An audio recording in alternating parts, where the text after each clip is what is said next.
Christian Gant, vous avez entendu, vous allez pouvoir demain aller vendre vos produits dans les communautés françaises, européennes, qui consommeront vos produits parce qu'elles sont établies là-bas et parce qu'elles en auront besoin.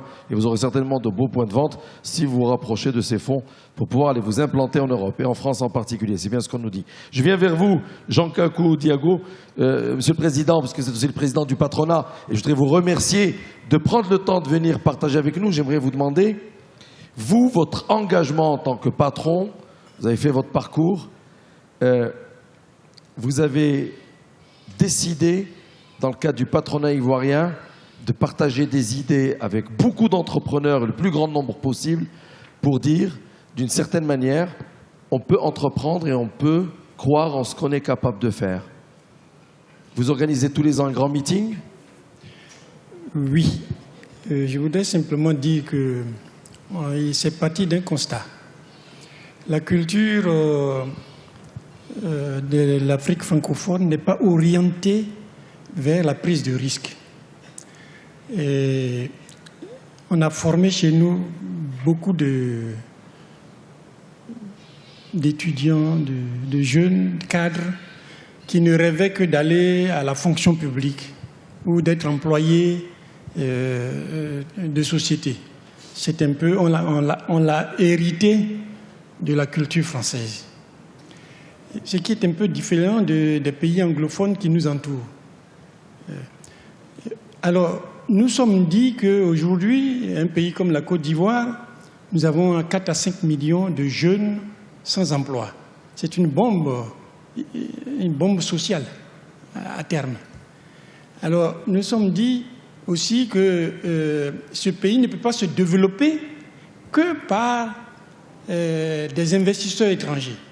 Il faut que le développement soit aussi inclusif. Alors, à partir de là, comment faire? Nous sommes dit qu'il n'y a pas assez d'entrepreneurs ivoiriens. Il faut les susciter. Et comme l'esprit n'est pas à la promotion de la culture d'entreprise, le patronat ivoirien a pris sur lui d'en faire un de ses objectifs. Et ainsi, nous avons mis en place un forum annuel qui réunit 4 à 5 000, 6 000 personnes de tout âge. Il y a 3 000 places dans la salle, mais il y a des salles autour de l'Hôtel Ivoire qui peuvent participer. Alors, notre objectif, c'est de susciter l'esprit d'entreprendre. Vous luttez de prendre quoi? des risques. Vous luttez contre quoi? Alors, nous luttons contre la peur d'entreprendre, la peur de l'échec, la peur des obstacles, des difficultés dans tout risque d'entreprendre. Nous luttons contre le fait que la peur de ne pas trouver de financement. Et donc, chaque année, nous faisons venir des personnes qui ont traversé,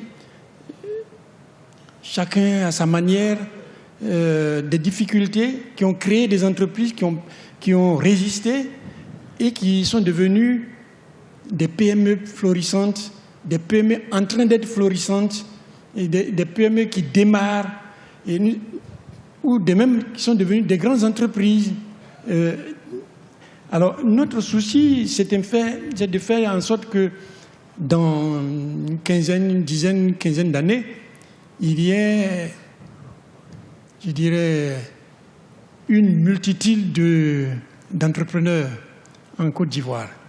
De faire en sorte qu'on ait envie, quand on rentre à l'école en Côte d'Ivoire, que le gouvernement même en prenne conscience, c'est ce qui commence à se faire, et que dans l'éducation, on inculque l'esprit d'entreprendre, le goût du risque, qu'on n'ait pas peur d'échouer, et que l'échec fait partie de l'esprit d'entreprendre. Mais nous avons aussi, dans ce forum, doublé ça, nous avons doublé cela d'une compétition de jeunes projets, de jeunes entrepreneurs. L'année dernière, il y a eu 1 millier qui se sont inscrits. Et nous avons sélectionné, nous en avons pris 60. Et nous accompagnons ces jeunes-là. Nous avons primé 10. Mais il y a une soixantaine d'entreprises que nous faisons accompagner par des seniors managers, parfois des gens qui sont à la retraite, des gens qui continuent de travailler, mais qui sont des managers confirmés et qui les encadrent. Ce que M. Ngom disait tout à l'heure. Mes aînés. Hein. Exactement, des mentors, et qui les encadrent, les aident à structurer leurs projets de sorte qu'ils deviennent bancables. Oui.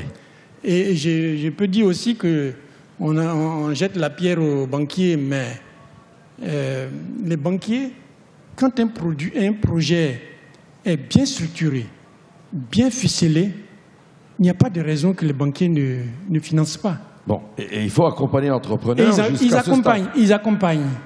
Je peux vous donner un exemple.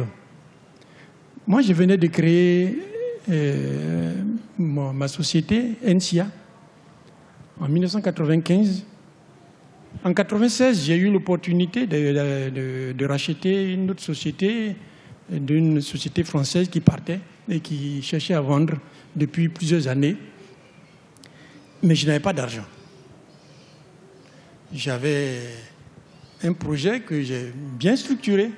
Je suis allé voir un banquier et je lui ai dit, je n'ai pas d'argent, il faut me financer ça à 100%. En quelle année? En 96. En 96. Donc, 96. Non, mais je vous fais préciser ça parce que depuis quelques années, vous êtes le président du patronat. Depuis quelques années, c'est plus facile. Mais en 96, ça ne devait pas être facile. Je n'étais pas président du patronat. Non, justement, c'était pas facile. Et le banquier a cru à mon projet. Il a vu le projet. Il a cru en moi parce que ça compte aussi. Cela compte. Bien sûr. Le sérieux de l'entrepreneur, le projet, mais le sérieux de l'entrepreneur. Et il m'a dit, si vous y croyez, je vous finance. Et il m'a financé. Il m'a financé à 100%, sans me demander de garantie. Et ce n'était pas rien. À l'époque, avant la dévaluation, 500 millions, ça peut faire aujourd'hui plusieurs milliards. Et j'ai eu l'opportunité ainsi, 1 an après, de faire grossir mon entreprise. Et après, on a remboursé au bout de quelques années. Donc, je dis, quand un projet est bien ficelé et que vous êtes sérieux, vous gérez d'une manière rigoureuse votre entreprise, votre petite PME ou petite entreprise, il n'y a pas de raison que le banquier ne finance pas. Et il le finance. Jean Kakou-Diago, vous dites qu'en Afrique francophone, il faut changer la manière de voir l'entrepreneuriat. Mais en plus... Et éviter les peurs. Oui, éviter les peurs de l'échec. J'aimerais vous poser une question. Mais allez-y. Pour compléter tout cela, le patronat ivoirien a décidé de créer un fonds de garantie pour les PME.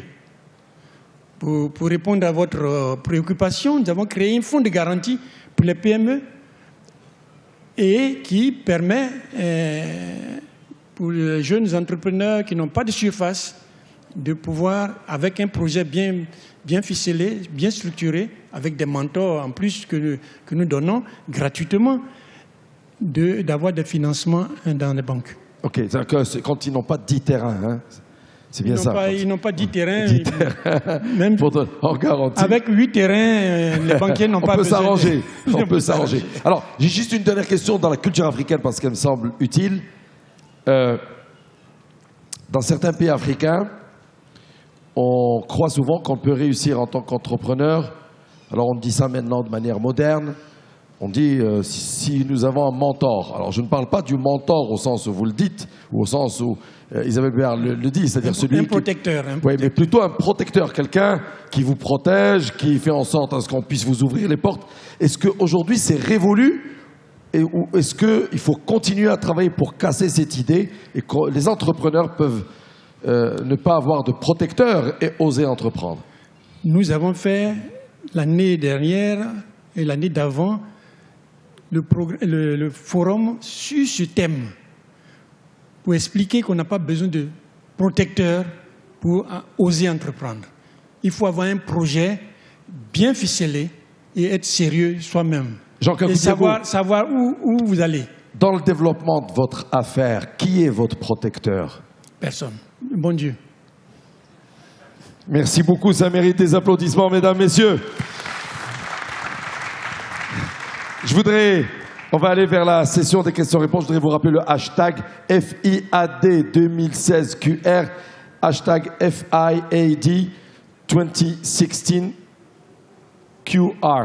J'ai déjà quelques questions, mais j'aimerais vous demander à Jean Kakou Diago, au ministre, et à Jamila Bess, j'aimerais vous demander, est-ce que l'Afrique, avec l'électrification, avec Internet, un nombre de smartphones en millions aujourd'hui qui se développent, il y a une croissance d'utilisation de smartphones avec des ingénieux chinois et coréens qui fabriquent des smartphones low cost au service des Africains.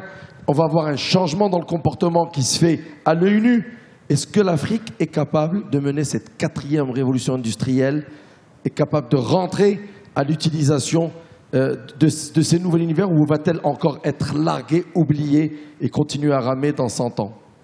Moi, je pense que la jeunesse africaine est rentrée dans la 4e révolution industrielle, sans nous demander notre avis. Et aujourd'hui, c'est une formidable opportunité de développement pour l'Afrique, le numérique, le digital. Et les jeunes sont prêts. Ils sont prêts. C'est devenu leur langage. C'est pourquoi les entrepreneurs africains doivent saisir l'opportunité de ne pas rater cette révolution industrielle. Et je dirais même parfois, nous sommes en avance dans certains domaines sur l'Occident. Le mobile money, elle est née en Afrique. Il n'est pas né en Occident, le mobile money. C'est né en Afrique. C'est de nos réalités qu'est sorti le mobile money. Et il y a des choses que nous savons faire aujourd'hui que l'Occident apprend seulement maintenant à faire. J'ai été étonné, moi, assureur, de voir que la sécurité sociale a des problèmes pour le tiers payant. Mais le tiers payant, nous le faisons, nous, en Afrique, depuis 20 ans. Il y a des grèves de médecins à cause du tiers payant. Mais nous le faisons depuis. Donc, il s'agit pour nous de ne plus regarder en arrière et de regarder devant. Merci. Monsieur le ministre. Alors cette 4e révolution industrielle, à mon avis, la question, c'est pas est-ce que l'Afrique doit y aller ou ne doit pas y aller. Pour moi, c'est un fait. Elle est là. Est-ce qu'on va pouvoir C'est est-ce qu'on va la subir cadencer, ou on va l'anticiper? Voilà, c'est ça. Et c'est plutôt ça la question. Et comment, si on souhaite l'anticiper, comment on va l'anticiper? Vous savez, on va être 2 milliards en 2030. On aura une jeunesse, la catégorie des 15-25 ans, en Afrique sera plus importante que celle d'Asie en 2045. Ça veut dire qu'on a 2 milliards de consommateurs, de personnes qui ont besoin d'école, de s'éduquer, de s'habiller, de soins de santé, etc. Et moi, je suis de ceux qui voient la technologie d'une manière plutôt positive, parce qu'il y a tout un débat sur est-ce que les nouvelles technologies, notamment les nouvelles applications, est-ce qu'elles détruisent l'emploi ou est-ce qu'elles les subissent? Moi, je pense qu'il faut faire attention et qu'il faut foncer dans cette direction et surtout bien voir les choses sur le bon prisme et un prisme africain. Nous, on n'a pas les problématiques de l'Europe. On n'a pas à se poser la question, est-ce que si une application arrive, elle va détruire des emplois? Si Airbnb arrive, est-ce qu'elle va détruire des emplois ou pas? C'est un truc, c'est un fait. Plus que ça, au niveau mondial, lorsqu'on dit que Facebook détruit des emplois, j'ai lu une étude de Deloitte, je crois, qui disait que Facebook a créé 5 millions d'emplois dans le monde, de manière indirecte. Ça veut dire que des TPE, des auto-entrepreneurs, des PME ont accès à cet outil comme levier de communication et accéder à une communauté de clients qui est beaucoup plus importante. Mais le troisième point, moi je pense, qui est essentiel, c'est que souvent on se dit, on se dit de manière très simple, on dit voilà, l'Afrique c'est le continent qui a doublé son PIB en 10 ans, le seul pays au monde qui a réussi à le faire dans l'histoire c'est la Chine, il y a 17 ans, ils l'ont fait en 12 ans, ça veut dire que grosso modo l'Afrique c'est l'Asie il y a 12 ans on va dire. Il y a 17 Donc on a un ans, potentiel énorme. Donc on se dit, voilà, il y a un potentiel énorme. C'est 1 milliard d'habitants, mais on oublie souvent de voir que c'est 54 pays, que la Chine, c'est un pays. Oui, la diversité. Les complications derrière. Exactement. Et donc il faut essayer de lever ce défi des barrières et de la complexité. Et moi, je pense que le numérique a un rôle important à jouer là-dedans. C'est un rôle essentiel. Le fait de pouvoir connecter par la fibre optique tous les pays, des fois même jusqu'au village, ça veut dire que vous pouvez ramener maintenant à travers le e-learning l'éducation, vous pouvez ramener la santé à ce village-là, vous pouvez ramener, et lorsqu'on est suffisamment intelligent pour bien analyser, j'ai eu un projet qui est venu, des promoteurs d'un projet spécifique qui sont venus me voir pour me le présenter, pour essayer de l'appliquer au Maroc. J'ai trouvé leur idée brillante. Ils ont fait une observation, ils sont allés en Afrique, ils ont remarqué que dans tous les villages quasiment où ils arrivaient, il y avait au moins une bouteille de Coca-Cola. Donc ils se sont dit, si Coca-Cola réussit à atteindre tous les villages, c'est que c'est possible. Et leur idée était simple, c'est que dans le carton de Coca-Cola, il y a des bouteilles, mais il y a des espaces vides entre ces bouteilles. Et leur idée, c'était de plugger ce qu'ils voulaient transporter vers ces villages-là dans ces cartons-là. Et ça, c'est des choses qui sont spécifiques à l'Afrique. Et moi, je pense que c'est essentiel qu'on aborde cette révolution numérique, qu'on l'anticipe et qu'on l'utilise, qu'on ne rentre pas dans les débats qui ne sont pas les nôtres. Il faut qu'on y aille à 200%, qu'on fonce, même si la troisième n'est pas terminée. Donc, on doit assumer éventuellement des échecs pour rebondir et continuer à faire nos propres expériences. Bien sûr, d'autant plus que ça va être un levier formidable pour lever la contrainte des frontières. L'expérience de madame Alors, puisque vous parlez de frontières, monsieur le ministre, vous imaginez bien qu'un des problèmes que nous avons en Afrique, c'est la non-libre circulation des femmes et des hommes. Et évidemment, les gouvernements doivent faire des choses là-dessus. Oui, mais il faut qu'on soit sûr, par contre, qu'on ait la libre circulation des données. Et là, c'est une opportunité énorme.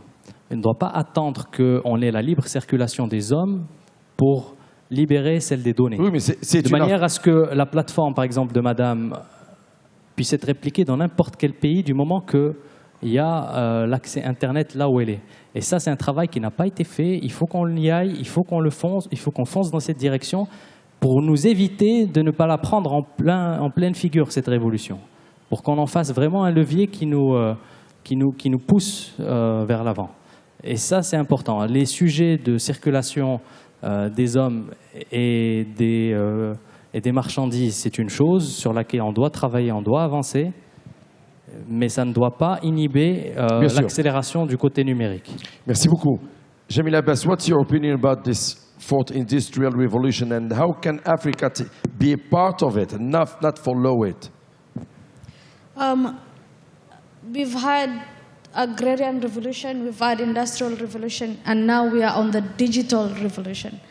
And very soon we will have cellular coverage being universal. Everywhere, everybody in each and every rural area will have coverage. What Africa is not ready for is having the correct information. The data, the real data. The data itself, but it's not just the data, it's accurate, reliable, and actionable information. Okay. We are lacking that. I'll give you a perfect example. I want to bring my application here in Morocco, and I will not even have information, basic information on who the users will be, how many farmers are in Morocco, how many buyers do you have, which is the #1 product that we can launch our application on here in Morocco.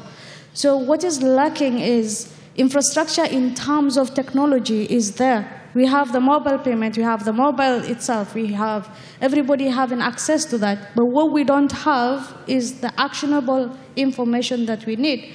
And our governments are talking about so many other things, but overlooking this particular, very necessary part that will make the digital revolution of Africa possible. And Kenya, for example, we have the open data platform, and it's the first African country, and I'm thinking until now it's the only African country that have the open data platform. But where are the rest of the African countries? Why are we not doing something about this? Why is it really difficult for an entrepreneur like me? I have to invest so much money in R&D in another country for me to figure out, is the market really suitable for me? Am I going to waste my time? So the information, and I would say information is the most precious commodity of the 21st century. Yes. And that is what we are lacking. Okay, we like it. Information is the most important... Precious commodity of the 21st century. Okay, for the 21st century. That will be my next tweet at the end of this session. Je voudrais aller faire... I have some questions. Quelques questions de la part du public que je remercie. Et je voudrais vous les poser. Je vais proposer mes questions aux uns aux autres. Je voudrais vous demander de me donner des réponses les plus courtes possibles. Je voudrais commencer par vous. Et ça, une des questions, c'est qu'on parle d'entrepreneuriat depuis tout à l'heure. On parle d'un certain nombre de problématiques. Nous ne parlons pas de la corruption qui ronge l'Afrique. Qu'est-ce que l'entrepreneur pense de ça? Ok. Non, mais pour revenir sur le problème de la corruption, c'est un problème qui n'existe pas seulement en Afrique, c'est un problème qui existe partout dans le monde. Et le plus important, c'est qu'on puisse... Enfin, corruption, on parle peut-être du gouvernement, des secteurs privés. Pour le cas du gouvernement, les secteurs clés, comme on a discuté, c'est vraiment tout ce qui s'agit d'infrastructures, de continuer à investir dans les infrastructures. Pour ce qui s'agit des entrepreneurs locaux, par exemple, un exemple, c'est... On peut prendre l'exemple de Tony Elumelu, et c'est le fait qu'ils investissent à peu près $10 000 par entrepreneur en Afrique.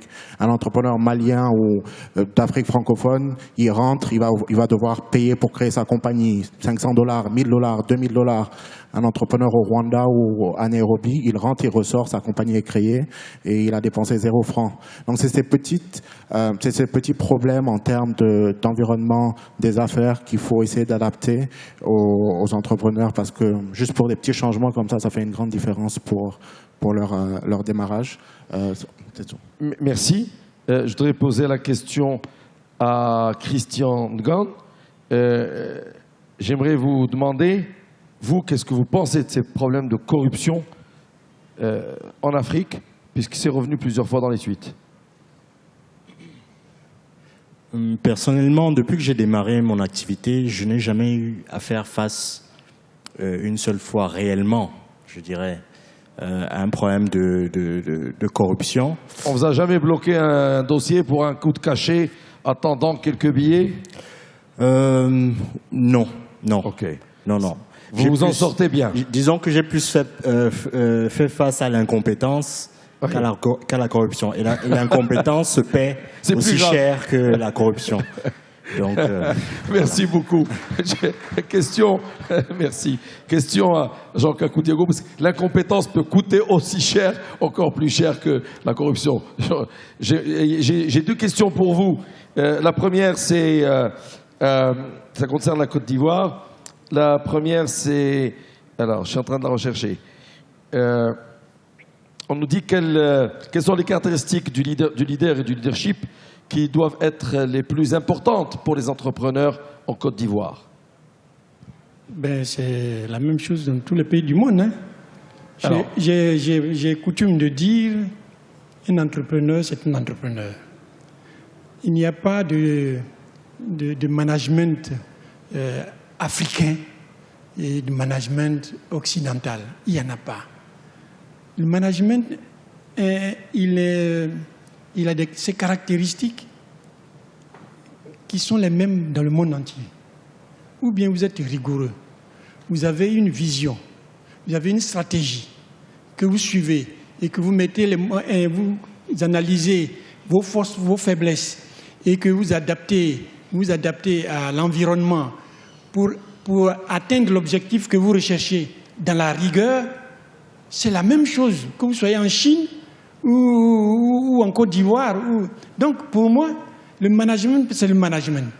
Le problème qui peut se poser, c'est le problème de corruption dont vous avez parlé tout à l'heure. Mais l'Afrique a changé. L'Afrique change. La corruption était beaucoup plus importante il y a quelques années. Et de plus en plus, elle diminue. C'est une réalité. C'est la même chose dans les autres pays. Mais je pense qu'avec le numérique, la digitalisation, il y a beaucoup de choses qu'aujourd'hui, pour lesquelles il y a la corruption. Vous êtes obligé de payer le fonctionnaire pour avoir, que vous n'aurez plus à payer.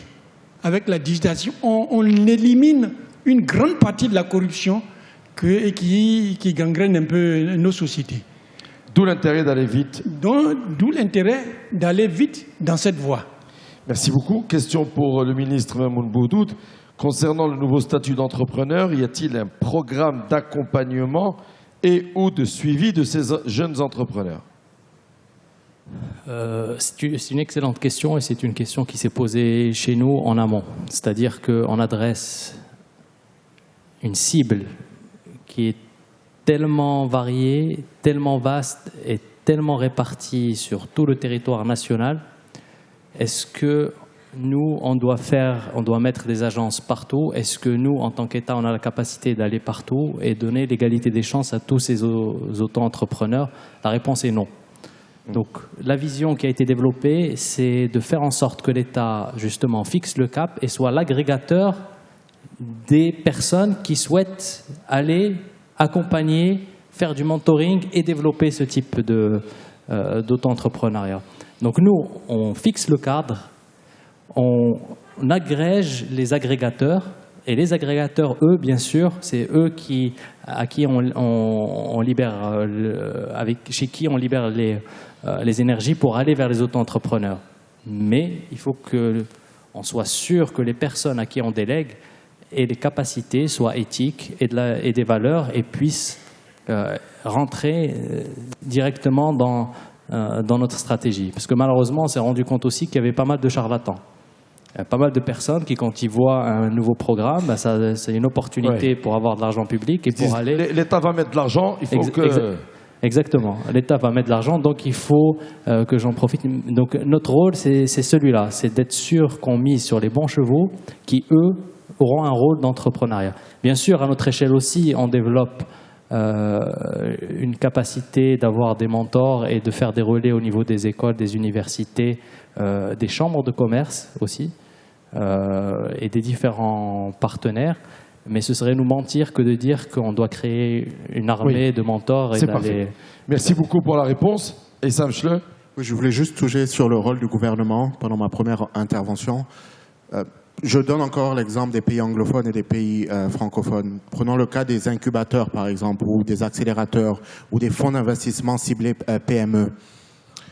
Pour les pays anglophones, par exemple, ce qu'ils feront, c'est que s'ils ont un budget ou s'ils ont des donateurs qui vont leur donner des fonds, que ça vienne de l'aide au développement, que ce soit des crédits concessionnels, ils vont remettre ces sous à des entrepreneurs qui vont gérer cet argent. Et ce que je vois dans nos pays, c'est qu'on prend ces budgets et qu'on crée des entités liées à l'État qui accompagnent les entrepreneurs. Pourquoi ? C'est pas le rôle de l'État et c'est ce que j'ai envie qu'on comprenne. Et juste parce que les pays anglophones nous ont montré que leur modèle réussit plus, il faudra peut-être penser à ce que cet argent soit partagé. Bien sûr, c'est lié à la corruption et tout ça, mais penser à partager ces fonds de l'aide au développement qui sont surtout liés à la jeunesse et à l'entrepreneuriat. Ça doit être géré par des jeunes, ça doit être géré par des entrepreneurs. Donc c'est ça. Alors, si vous permettez juste deux mots là-dessus. Et on va conclure. Allez-y. Et je vais vous dire, c'est une vision que j'avais lorsque j'étais de l'autre côté de la barrière. D'accord ? Lorsque j'étais du secteur privé. Et ça, c'est important, parce que l'un des enseignements essentiels que j'ai eu dans cette expérience publique, c'est justement lorsque vous vous mettez dans les chaussures d'un homme public, il doit faire attention à des paramètres que vous ne voyez pas forcément. Par exemple, moi, je pense que ce n'est pas une histoire d'anglo-saxon ou francophone. Il y a des incubateurs en France qui marchent très bien, mais effectivement, la mentalité commence en France et en Angleterre et aux États-Unis, ils sont largement en avance. Ce que dit votre voisin... Ils sont largement en avance. Non, mais je suis d'accord. La notion d'échec n'est pas portée de la même manière. Je parle des Il y a bien des facteurs culturels. Bien sûr, je parle des incubateurs. Mais la première question que vous posez, c'est pourquoi au Maroc, on ne fait pas exactement le même système et on le réplique que ce qu'on a aux États-Unis, ici, et qu'on donne le pouvoir et l'argent aux jeunes qui vont aller le gérer et qui feront en sorte qu'ils miseront sur les bons chevaux. Mais au fait, lorsque vous apportez cette solution, malheureusement, vous ne traitez qu'un symptôme d'une cause qui est plus profonde et qui est, en général, la corruption. Je ne comprends pas. Je n'ai pas compris. Je vais vous expliquer de manière plus claire. D'accord ? Lorsque je suis un membre d'un gouvernement d'un pays anglo-saxon, par exemple, j'ai 0 corruption dans telle région. Ou très peu. Ou très peu. J'ai la capacité de donner l'argent public sur des mécanismes qui ne sont pas les mêmes que lorsque vous savez que la corruption existe, qu'on le veuille ou non. Donc ces modèles-là peuvent être répliqués dans nos pays, mais il faut qu'on mette un microscope avec. Et donc notre capacité de faire et de démultiplication n'est pas la même. Oui. Donc vous traitez un symptôme, effectivement, c'est bien d'avoir des incubateurs, de développer ce type de vision, mais il ne faut pas oublier la cause qui engendre ce type de symptômes. Et c'est pour ça que maintenant, il faut continuer, il faut se battre, il faut dire oui, on doit continuer à être et ne pas rester dans l'immobilisme. Est-ce qu'on a une solution toute faite pour la corruption? Je vous dis non. Et c'est un défi qui demandera du temps, qui demandera de l'énergie et qui demandera de l'exemplarité. Et qui demandera beaucoup d'exemplarité. Merci. Je crois qu'il faut retenir ça et rester là-dessus, qu'il faut de l'exemplarité sur ces sujets. J'ai 2 dernières questions et on conclura. Elles sont pour Christian Gant. La question, il y en a 2. Alors, on dit, pouvez-vous nous rappeler, s'il vous plaît, le nom de la marque cosmétique? Alors, allez-y, faites un peu de pub. La marque s'appelle Madeleine Casalis. Madeleine Casalis. Voilà. La deuxième question, est-ce que l'entrepreneur cosmétique dispose déjà d'une représentation au Maroc? Sinon, pouvons-nous nous voir? À tout moment. Voilà, bravo. Ça, c'est Afrique Développement. Et j'aimerais juste, toute dernière intervention, ce sera pour notre ami Jamila Abbas. We have one tweet for you from San Diego, California, USA, saying that helping farmers get real-time market info in Kenya. Wow. Congratulations. Impressive for people even from California. OK, mesdames, messieurs, c'est la fin de ce panel de cet après-midi. Je voudrais vous demander de féliciter par vos applaudissements l'ensemble des intervenants qui, sans langue de bois, nous ont permis de parler d'entrepreneuriat. Merci, monsieur le ministre. Merci, mesdames. Merci, messieurs. Je voudrais aussi rappeler que le marché de l'investissement continue, que demain nous reprenons à 8h30 du matin et que vous avez les navettes qui fonctionnent jusqu'à 18h pour aller découvrir l'exposition Art Transsaharien, un art de vivre perpétuel, organisée par la Fondation Tijanfa Banque à l'espace d'art Actua. Les navettes vous emmènent et vous ramènent. À demain matin, 8h30. Chers téléspectateurs, vous venez donc d'assister à un panel réunissant des acteurs politiques et économiques du continent africain et d'ailleurs, dans le cadre toujours de ce forum Afrique Développement qui se déroule actuellement à Casablanca, au Maroc. Restez sur Africa 24.